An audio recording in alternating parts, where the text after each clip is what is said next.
जी, अस्सलाम वालेकुम व्यूअर्स। ज़हीर अब्बास चुगताई अपने चैनल वर्ड्स ऑफ लॉ के ऊपर आप लोगों को खुशामदीद कहता है। जैसे कि आप लोगों के लिए ये चैनल इसलिए बनाया गया कि आप लोगों को लॉज़ के बारे में और उसकी अवेयरनेस और जो भी लॉज़ के अंदर चीज़ें हैं उसके बारे में बात की जाए। जो आज हमारा टॉपिक है ज़ेर बहस, जो हम जिस टॉपिक में हम बात करेंगे आज, वो बड़ा इम्पोर्टेंट है। वो क्रिमिनल लॉ के रिलेटेड ही है। जब भी कोई इंसिडेंट होता है तो सबसे पहले जो चीज़ रिपोर्ट की जाती है और जो इंसिडेंट के बारे में बताता है, इंफॉर्मेशन देता है, उसको आप कहते हैं एफआईआर या फर्स्ट इंफॉर्मेशन रिपोर्ट आप कहते हैं। जो कि फर्स्ट इंफॉर्मेशन रिपोर्ट से रिलेटेड आज हम आपके साथ इस वीडियो में बात करेंगे। जो बड़ा इम्पोर्टेंट भी है। लोगों को जब एफआईआर होती है तो वो कौन सी चीज़ें हैं जो एफआईआर के अंदर वो करते हैं, या वो करते हैं, नहीं करते, भूल जाते हैं, या क्या करना चाहिए और लॉ क्या कहता है। एफआईआर जजमेंट्स के अंदर एफआईआर कहती हैं कि कई दफ़ा ये एक कोलैबोरेटिव पीस ऑफ एविडेंस है, कोई सब्सटेंटिव पीस ऑफ एविडेंस है, या इसकी इम्पोर्टेंस है या इसकी इम्पोर्टेंस नहीं है, या ये सिर्फ एक इंफॉर्मेशन है, जो फर्स्ट इंफॉर्मेशन है, फर्स्ट पीस ऑफ एविडेंस है कह लें। उसके बाद ही जो प्रॉपर्ली इन्वेस्टिगेशन होती है और वो सारी चीज़ें होती हैं। अब जो हम जिस पे आपको आज बताएंगे कि बेसिकली एफआईआर, अगर आप एफआईआर का word code of criminal procedure में ढूंढेंगे तो आपको नहीं मिलेगा। वो आपको मिलेगा 154, सेक्शन 154 के अंदर है, कि जिसको कहते हैं कि रजिस्ट्रेशन ऑफ कॉग्निजेबल केसेस। ठीक है, रजिस्ट्रेशन ऑफ कॉग्निजेबल केसेस क्या है कि जब भी कोई कॉग्निजेबल ऑफेंस होगा, ऐसा ऑफेंस जो कॉग्निजेबल होगा, जिसको इसके अंदर के पुलिस विदाउट वारंट अरेस्ट कर सकती है, आप उसको जाकर कोई भी बंदा, कोई भी एनीवन, एनी पर्सन, अगर वो जाता है, उसने देखा है, सुना है, या उसने परसीव किया है, कुछ भी किया है, वो फ़ोन पे भी बता सकता है, ईमेल भी कर सकता है, वो जाकर पर्सनली भी जा सकता है, या पुलिस वाला आपके अकरेंस पे आता है तो आपको वहाँ पर भी आप उसको दरख्वास्त दे सकते हैं, ज़ुबानी बता सकते हैं। अगर आप पुलिस स्टेशन के अंदर जाके ज़ुबानी बताते हैं तब भी वो रिड्यूस इनटू राइटिंग करेगा। अब उसके अंदर जब उसने कर दिया, आपने उसके ऊपर सिग्नेचर करने हैं, वो सारी चीज़ें हैं। उसके अंदर क्या चीज़ें क्या होनी चाहिए, जो चीज़ें होती हैं कि रिपोर्ट जब आप करने गए हैं तो आपने सबसे पहले इम्पोर्टेंट क्या है कि date and time and place of the occurrence. Date, time and place of the occurrence, कहाँ पर वक़ूआ हुआ, टाइम क्या था, तारीख क्या थी, ये सारी चीज़ें आपने इसको आँखों से देखा, आपने क्या किया, आपने खुद आँखों से देखा, सुना, कोई और गवाह था, मौके का और कोई और गवाह था, क्या चीज़ थी, इसका मोटिव क्या था, अगर कोई अकरेंस हुआ है, उस अकरेंस को अंदर आपस में पार्टीज़ की क्या एमिनिटी थी, क्या उनकी खलिश थी, क्या उनकी लड़ाई थी, क्यों, क्या वजूहात थी, क्या वजह ना थी। ये सारी चीज़ें आपने उसके अंदर एफआईआर के अंदर लिख कर आपने एफआईआर कर देनी होती है। फिर इसके बाद दूसरा सवाल आता है कि सप्लीमेंट्री स्टेटमेंट क्या होती है। अब सप्लीमेंट्री स्टेटमेंट क्या है, ततीमा बयान क्या है। अगर कोई एफआईआर आप करवाते हैं और एफआईआर के अंदर कोई चीज़ आपको मिस हो जाती है, पहले आपने किसी बंदे का नाम नहीं दिया, बाद में आपको बंदे का नाम याद आ जाता है, आप उसके अंदर करते हैं। एफआईआर को सब्सटेंटिव पीस ऑफ एविडेंस तो है, लेकिन ततीमा बयान क्या एफआईआर का सेकंड पार्ट होगा, या सेकंड एफआईआर होगी, थर्ड एफआईआर होगी कि नहीं? नहीं, ऐसा नहीं होता।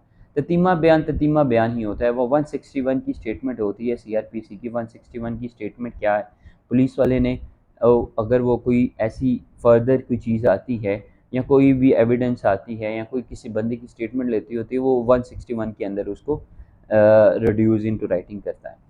अब जो इससे रिलेटेड है लैंडमार्क केसेस क्या है एफआईआर को लेके, पाकिस्तान के अंदर जो पीएलडी 2007 सुप्रीम कोर्ट 539 539 है, मोहम्मद बशीर वर्सेस एसएचओ। ये बड़ा इंपॉर्टेंट केस है, लैंडमार्क केस है रिलेटेड टू एफआईआर। फिर खिजर हयात केस है 2005 का, लाहौर 470 पीएलडी लाहौर 470। फिर 2008 है supreme court S SCMR supreme court monthly review. अब इसका क्या है, Noor Mohammad versus state case है। ये तीन केसेस हैं जो कि बहुत ज़्यादा इंपॉर्टेंट है एफआईआर को लेके। बाद में 2017 में भी खोसा साहब की भी जजमेंट्स आई हैं। ठीक है, उमर बंदयाल साहब ने बाद में भी, खोसा साहब जो है, आसफ अली खान खोसा साहब ने भी जजमेंट्स दी। वो सुगरा बीबी को लेके कि एफआईआर, प्राइवेट कंप्लेंट या क्या होगा क्या नहीं होगा, उसके ऊपर भी एक इम्पॉर्टेंट जजमेंट आई। लेकिन देखते हैं कि इसके अंदर कौन सी ऐसी इंपॉर्टेंट चीज़ें हैं कि कौन लॉन्च कर सकता है एफआईआर। एफआईआर कौन लॉन्च कर सकता है? एनी पर्सन जो कि मौके पे मौजूद था या उसने सुना है या कोई उसका रिलेटिव था या कोई चीज़ है। अब आप किसके पास जाएंगे? रेलिवेंट अथॉरिटीज़ के पास जाएंगे। ऑब्वियसली एफआईआर आप उसी के पास जाएंगे और आपने क्या करना है, अगर आपने वो एप्लीकेशन लिख के दी है तो उसके ऊपर साइन अंगूठा होने चाहिए। अगर आप ज़ुबानी बता रहे हैं तो जब आपने ज़ुबानी बताया और पुलिस वाले ने लिख के दी तो तब भी वो उधर आपका साइन अंगूठा वो लेगा, ये ज़रूरी है। ठीक है, क्योंकि वो जो इस्तग़ासा है या जो एप्लीकेशन है वो भी चालान का हिस्सा बनती है और कल को जब आपका कोई भी इशू होगा तो देखा जाता है कि इस्तग़ासे में या एफआईआर के अंदर कोई कंट्रडिक्शन तो नहीं है। जब एविडेंस के ऊपर बात आएगी तब भी एफआईआर को देखा जाएगा कि एफआईआर के अंदर क्या कहा गया है, एफआईआर के अंदर किस चीज़ को कहा गया है।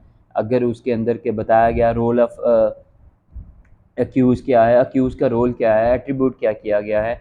अगर आप कहते हैं कि उसने फ़ायर किया है तो फ़ायर किया है, कितनी दूर किया है, किसको किया है, किस जगह पर किया है, ये इतनी डिटेल्स तो नहीं दे सकते, लेकिन फिर भी आप कुछ ना कुछ डिटेल्स उसके अंदर आती हैं, बाकी चीज़ें तो बाद में इन्वेस्टिगेशन के अंदर आ जाती हैं। बेसिकली इसकी क्या है, इसके 6 कॉलम्स होते हैं एफआईआर के। फर्स्ट कॉलम में क्या कहते हैं, वो name of the complainant along with the address होता है, उसकी डिटेल्स होती हैं। कॉलम नंबर 2 कहता है नेचर ऑफ़ द ऑफेंस। अब देखा होगा जिसमें लिखा होता है 302, 34, ये सारी चीज़ें लिखी होती हैं। कॉलम नंबर 3 कहता है nature of the case property. ठीक है, अब आपकी कॉलम ऑफ 4 क्या कहता है, distance of the police from the place of occurrence. ठीक है, कॉलम नंबर 5 कहता है area of the police of occurrence and direction of the police station. ठीक है, कॉलम 6 है any delay recording recording the FIR by the police department, अगर कोई होती है तो ये सारी चीज़ें हैं।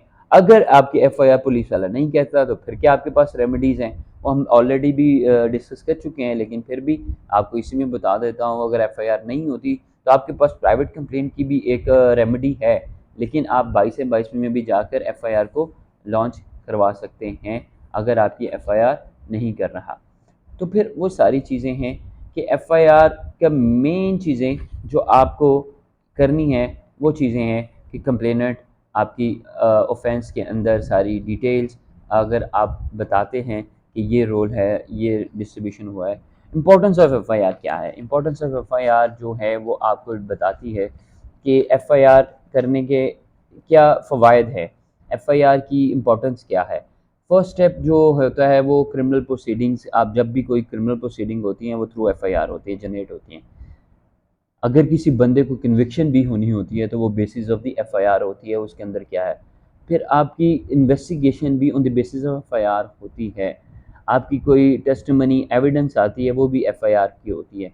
अगर कोई कंप्लेनेंट है उसने आपके एफआईआर लॉन्च करवाई है तो उसको पता है, अगर वो स्टार विटनेस है, वो अक्लर विटनेस है, वो कोई इंजर्ड विटनेस है, क्या है उसके अंदर, वो सारी चीज़ें हैं। फिर इसकी एफआईआर की बेस के ऊपर ही एविडेंस भी कलेक्ट होती है। फिर आपकी झूठ सच जो भी निकलता है वो आपके एफआईआर के ऊपर निकलता है कि एफआईआर के अंदर अगर आपने विटनेसेस नहीं रख दिए तो कल को अगर आप कोई एविडेंस के अंदर विटनेसेस टेस्टिमनी लेके आते हैं तो एफआईआर में तो विटनेस नहीं है, तो फिर आप ट्रायल में कैसे विटनेस लेके आएंगे, ये चीज़ है। फिर रोल ऑफ अक्यूज़ है कि अगर रोल ऑफ अक्यूज़ क्या है, फिर अकरेंस का टाइम प्लेस, ये सारी चीज़ें एफआईआर के अंदर आपको पहले भी बताया है। फिर जो विजन है अकरेंस का, फिर अगर आपको सपोजली रात के वक्त वकूआ हुआ है तो एफआईआर में आपने लिखा है, अगर आप किसी बंदे को जानते हैं तो आपने नॉमिनेटेड एफआईआर दे दी। अगर आप किसी बंदे को नहीं जानते, आप उसका खुलिया लिखेंगे, आपकी उसकी डिस्क्रिप्शन लिखेंगे, वो एफआईआर के अंदर लिखेंगे, ताकि कल को आप एफआईआर के अंदर लिखते हैं कि मैं सामने आने पे इस बंदे को पहचान सकता हूँ। फिर उसका आईडी परेड होगा, जिसको आप आइडेंटिफिकेशन परेड कहते हैं, वो मजिस्ट्रेट आपका जेल में जाके करवाएगा थ्रू प्रोसेस ऑफ लॉ, वो सारी चीज़ें होती हैं। फिर जो सबसे इम्पोर्टेंट चीज़ है वो है मोटिव। अगर आपका कंप्लेनेंट के साथ कोई रिलेशन है वो भी एफआईआर के अंदर होता है। अगर कोई अक्यूज बंदे का भी है, वो सारी चीज़ें आप देखा जाए तो एफआईआर फर्स्ट इन्फॉर्मेशन रिपोर्ट है, लेकिन यही आपका कल को लास्ट इन्फॉर्मेशन रिपोर्ट भी बन जाती है। इसी को ही सारा कुछ समझा जाता है। तो ये एक थी एफआईआर जो कि 154 में होती है, और उसकी इम्पोर्टेंस क्या है और रोल क्या है, जिसके अंदर हमने इस वीडियो में आज आपके साथ बात की। मज़ीद आपको कोई सवाल हो, कोई चीज़ हो जिसका आपको पूछनी हो, आप मुझसे बिला झिझक पूछ सकते हैं। और मेरे चैनल को ज़रूर लाइक कीजिएगा और आगे सब्सक्राइब भी कीजिएगा और लोगों के साथ शेयर भी करिएगा। ज़हीर अब्बास सुक्ताई को दीजिए इजाज़त, फिर इंशाल्लाह आपसे मुलाकात होगी। अल्लाह हाफ़िज़।